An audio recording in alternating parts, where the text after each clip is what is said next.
Je vais vous parler du projet MVVM Form Sample que j'ai réalisé pour vous montrer comment faire une implémentation MVVM. Je me suis basé sur le Labo 3, j'ai récupéré les sources qui fait une implémentation de MVVM. Vous pouvez retrouver l'exemple des sources sur GitHub, l'adresse est donnée ici et au début de la vidéo, que j'ai fait 3 commits.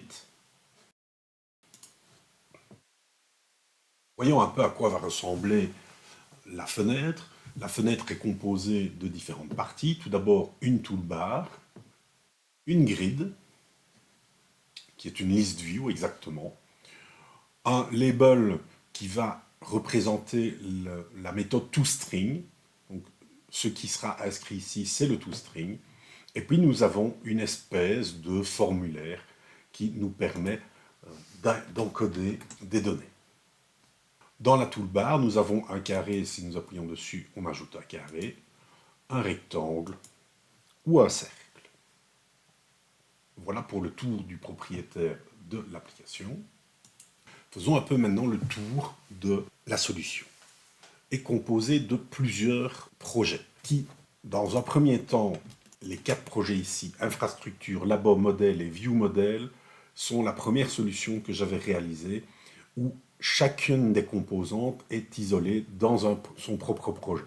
Je me suis rendu compte que c'était un peu complexe, je l'ai donc simplifié pour ne pas recréer un ensemble de projets. Moi, personnellement, j'ai mis ça dans un seul projet et je les ai séparés dans différents répertoires.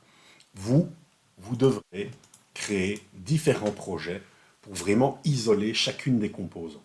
Ça permet d'éviter de référencer le view model dans le modèle alors que le modèle est déjà référencé dans le view model. La version donc simplifiée, et puis je me suis rendu compte que je pouvais encore simplifier un peu plus, et donc j'ai créé la version more simple. Le MVVM sample ici, je l'ai enregistré avec les ingénieurs, elle est disponible également sur YouTube. Je vais vous décrire la structure du projet Labo 3 More Simple. C'est la même structure que l'on va retrouver dans le Labo 3 Simple. Et puis c'est la même structure que nous avons ici. Donc nous avons 3 répertoires, infrastructure, modèle et view modèle. Nous avons infrastructure, modèle, view modèle dans le simple, infrastructure, modèle, view modèle dans le more simple. La différence, c'est que Labo 3 ici, la vue est isolée dans son propre projet, et pour le more simple et le simple, la vue est dans le projet. Voyons ce qui compose more simple. More simple a tout d'abord un répertoire infrastructure. Infrastructure où on va retrouver quelques éléments. Annotation, c'est une classe dont on ne parlera pas. C'est quelque chose qui a été importé par Richard Harper. Nous avons la classe BindableBase, qui est une classe de base qui va implémenter eNotifyPropertyChange. Nous avons une déléguée de commande, c'est une classe de base qui implémente eCommand. Et puis nous verrons que nous avons un convertisseur, et puis nous avons un wrapper base. Nous verrons comment tout cela est utilisé. Dans le répertoire modèle, nous retrouvons toutes les classes qui proviennent du Labo 1, c'est-à-dire carré, cercle, coordonnées, forme. Et puis nous avons également les interfaces. Elles sont identiques à ce que l'on va retrouver dans le Labo 1. Et puis nous avons un répertoire view model. Le view model va être composé d'un main view model qui va servir de data context à la vue. Et puis nous aurons différents wrappers. Nous avons des wrappers qui vont emballer un modèle dans un view model.